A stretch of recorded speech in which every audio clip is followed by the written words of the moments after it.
and welcome to Cavan County Matters. Today I'm coming to you from the town of Bailieborough in the east of the county. On today's programme, I chat to Councillor Niamh Smith about a beautiful and historic building in the centre of Bailieborough town. I meet two of the members of Bailieborough Community Alert and talk to them about the rejuvenation of the Children's Play Park in the heart of Bailieborough town. After the break, I speak to the chairperson of Bailieborough Traders Association as he appeals to people in rural Ireland to shop local. Finally, I travel to Cavan Town to see a fabulous new exhibition inspired by the mythology of County Cavan. But first, I'm in the town of Bailieborough.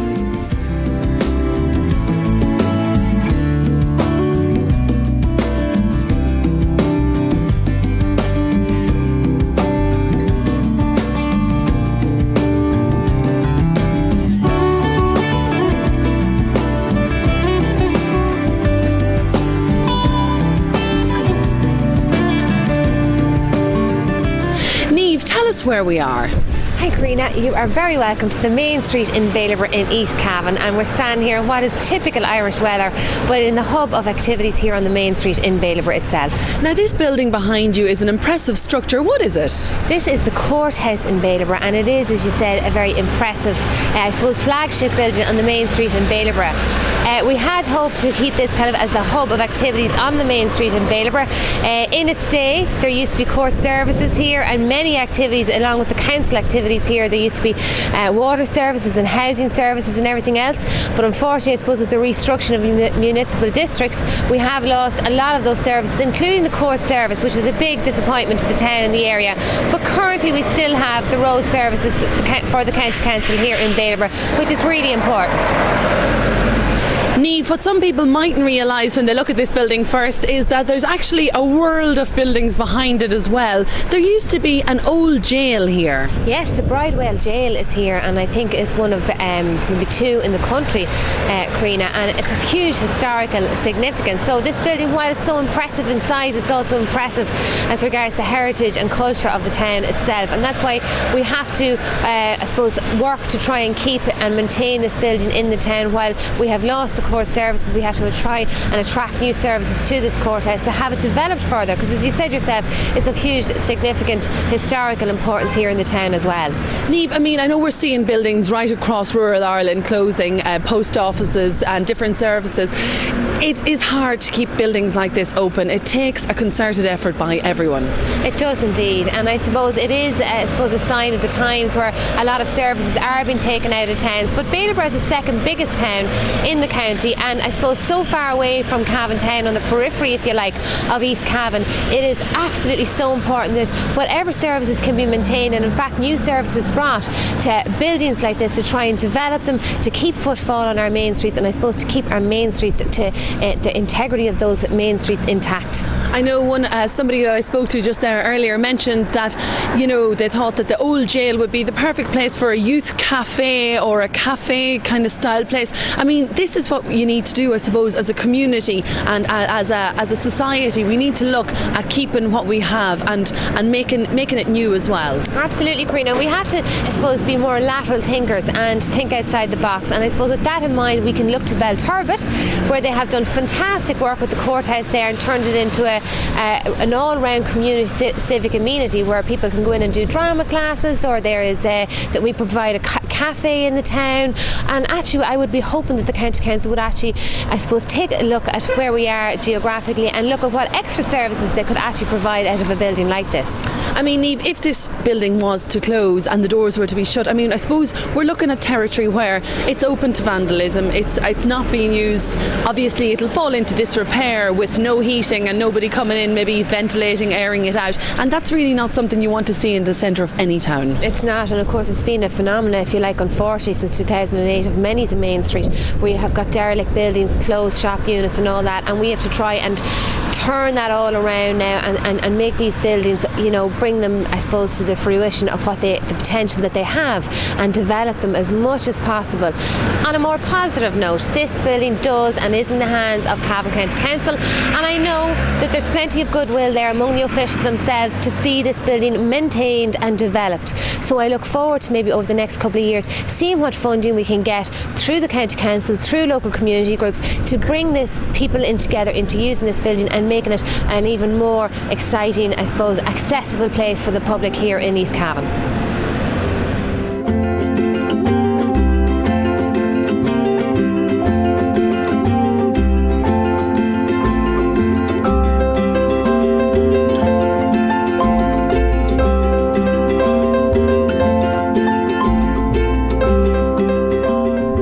Children's Play Park in Bailieborough has been a success story in the town.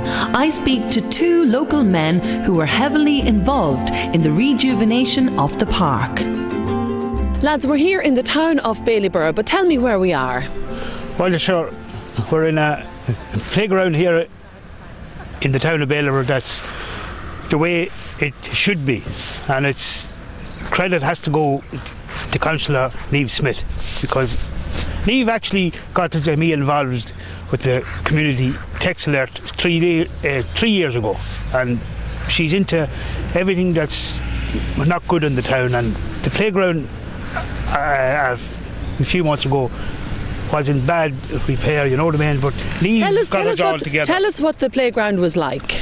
It wasn't minded, and no one had claim ownership for the playground, like Cavan, the County Council.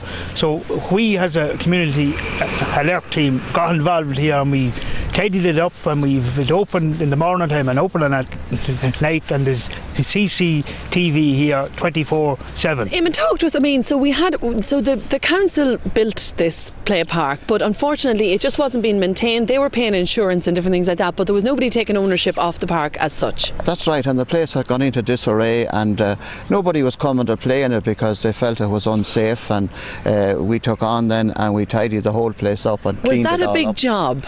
Oh, it was a very big job. We had to clean all the grass from round it, and there was trees growing in around the surroundings areas there, and it was all covered in. So we swept and cleaned and tidied it all up and got it back into shape. And because all the equipment that we see here, this was here, but as you say, it had fallen just into disrepair, so people weren't really encouraged to come here because they didn't feel it was a place that they wanted to be. No, they didn't. They wouldn't come here, and they went to other places, and we felt that this facility was here and was a wonderful facility. Now they have it back in shape again. People are beginning to use it, and it's a wonderful facility, and people are delighted with it. Guys, you're kind of taking the responsibility, the community alert group are taking the responsibility to, as you say, maintain this, keep it clean, open it and close it as well. This is for the benefit of children, and myself being a member of the Board of Management of St Anne's National School, parents are starting to get to know that the playground is open now in Bailieborough.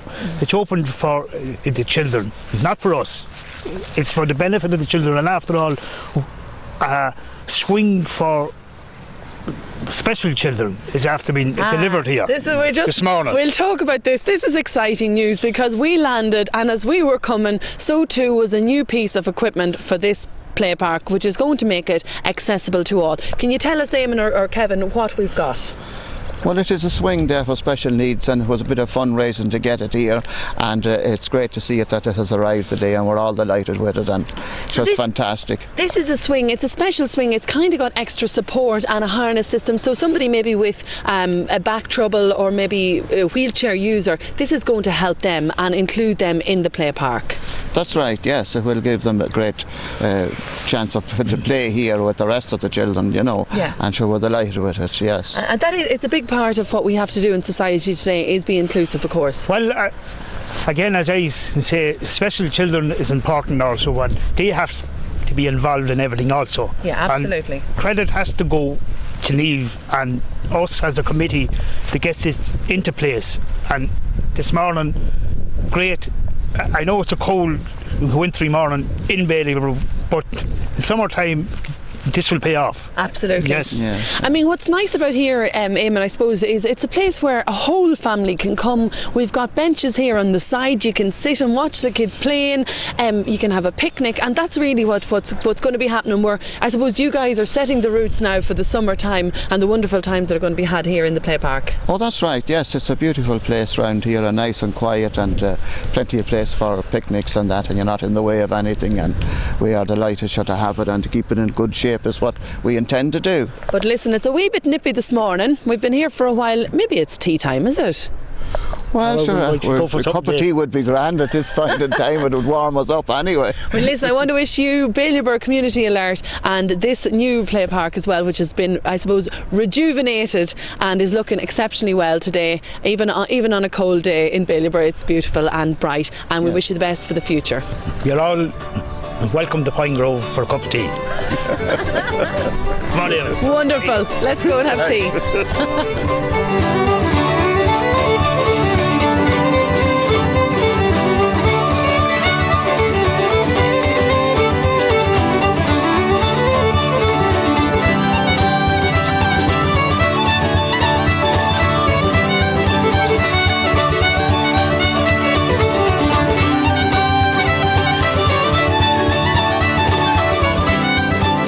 Well, it's time to take a short break, but still to come, I chat to Michael Giles, chairperson of the Bailieborough Traders Association, about the importance of shopping local.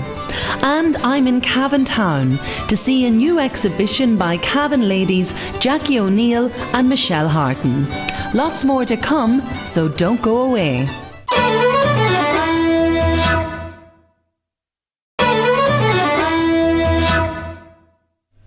Welcome back to Cavan County Matters. Now I'm off to meet Michael Giles of Bailieborough Traders Association to hear his views on shopping local.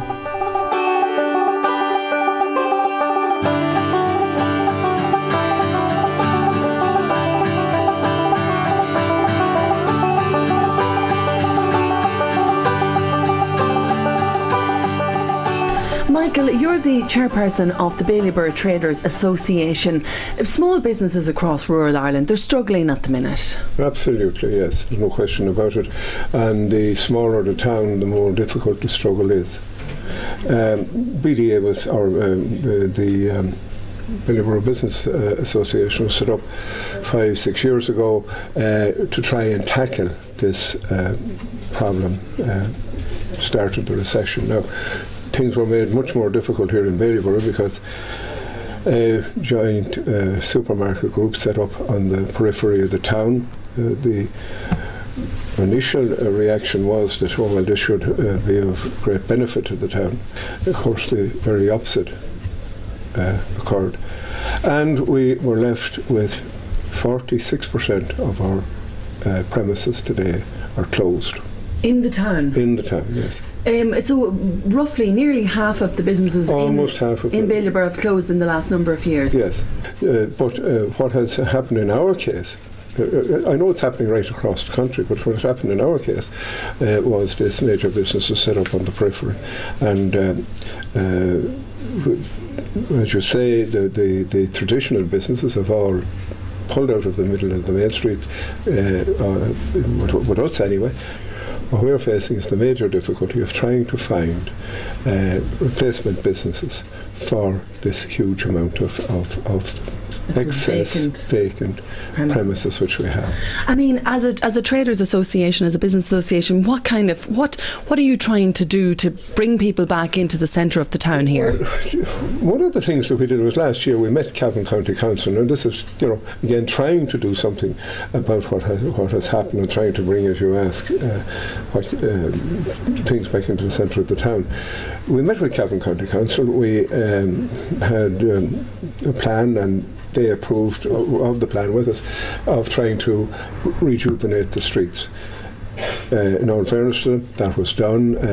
New markings, new pavements. To make it easier for people to come in and park. And well, walk there was a number of things. It was a joint type of venture because we, on the for our part, cleaned up the streets, cleaned up the footpaths, painted premises. Then, as it came on towards Christmas, we decided we would put in a new Christmas lighting system, which cost a considerable amount of money. And that we, over the Christmas period, we had what you might call a Christmas festival, if you like. We had choirs singing from the various schools and organisations in town. We had Santa, and then we had music throughout the town right throughout the Christmas period, and it did add to trade in the town. It did indeed, and trade did increase a bit. Mick, I mean, how long are you in business here in the town? Almost 50 years. So you've seen a lot. I have seen a lot indeed. I suppose a big part of any town is people coming into it and leaving their money behind them. I mean, to get the services, to use the hairdressers, to use the butchers, and to support them, because without that, it's not possible to keep the doors open. That's true, but those people are still here. The hairdressers are still here. Butchers have been, overrun really by the multiples. Larger supermarkets. Yeah. So really what we've got to get back to, and the only saviour for towns like this, is that we will be able to try and attract in more service type things rather than the general thing of trades which formerly or heretofore form the centre of the town. We're going to have to go for crafts, we're going to have to go for all types. There's a lot of services in the technology. That is our only saviour. Yeah. It would be wonderful if people would just say, right, we're going to support our own town. I would appeal and hope that people would do it, but the reality is that it isn't happening.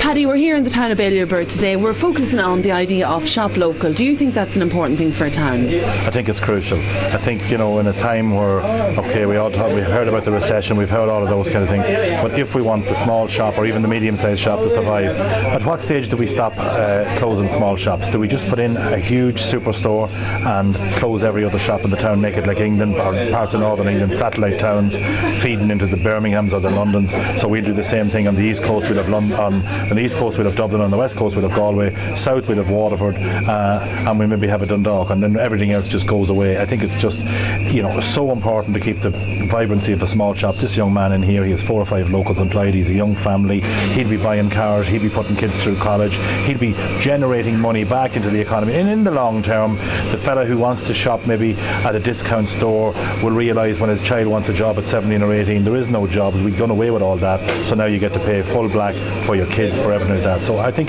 people have to see the big picture.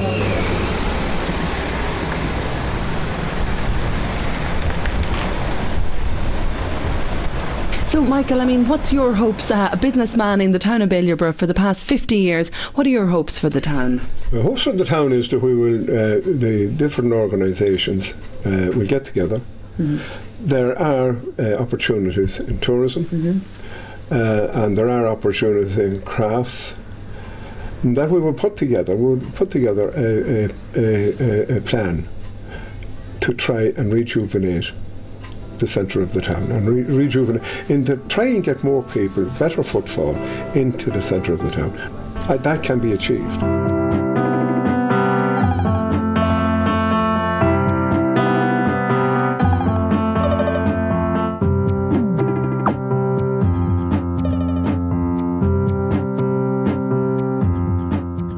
Well, I'm here in the heart of Cavan Town to meet artists Jackie O'Neill and Michelle Harton to chat to them about their new exhibition entitled The Hollow.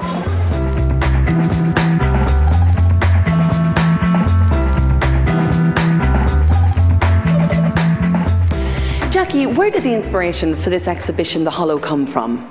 Well, Karina, it came from last year. I had my first solo show in the library, and it was based on Japanese culture. I'd went to Japan, I'd gathered stories and visual information, photographs, everything. I'd done a whole body of work about it. Some Japanese folklore crept in there, and I found it very interesting. And I knew I wanted to. The next body of work, I wanted it to be about a place. I wanted to go and investigate a place and find out stories about it. And I didn't know what place I would pick next. Michelle came in to see me in the library. She's also an artist and a good friend. And we were discussing the Japanese folk tales, and she was excited. And the next thing we were talking about Cavan folk tales. And we thought this is a great subject. No artist has done anything about this or gathered stories in a long time. We had intended to collaborate together anyway, and we were waiting for the right subject. So it just dawned on me that this could be it. Cavan folklore, the two of us, Michelle with her paint, me with my textiles. So we got chatting about it in the new year, January, and in March we approached the Arts Office in the County Museum, and it was all systems go with the research. It is wonderful. I mean, both of you are from County Cavan, and it's great to, as you say, explore the area that you're actually from and the stories and the folktales from here. Yeah, I mean, it's wonderful. Like, we hadn't really known most of the stories. You know, you'd know tiny bits here and there over the years of little stories you'd heard, but once we started to ask people, they would, you know, send us down different routes or to different people, or, I mean, we got great information from the library as well.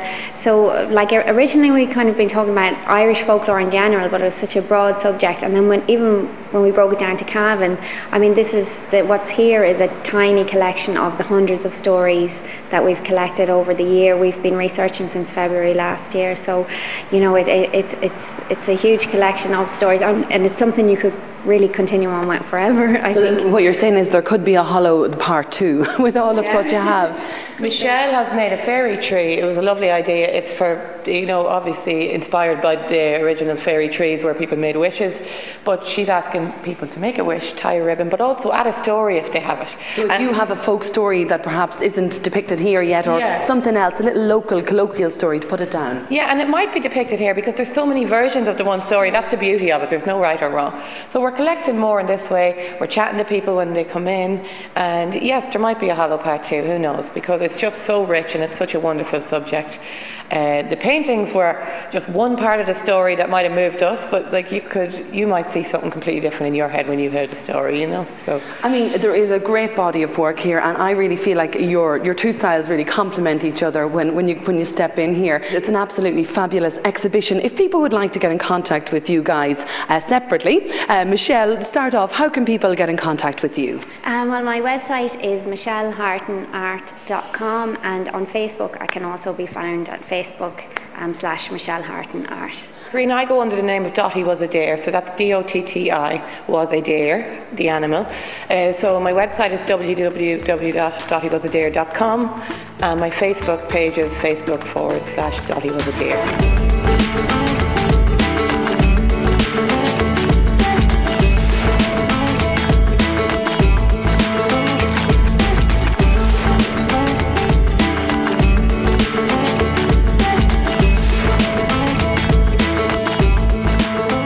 Well, I hope you've enjoyed today's programme. Don't forget, if there's a story you'd like us to cover, you can contact us at cavan@irishtv.ie. But until next time, slán go full.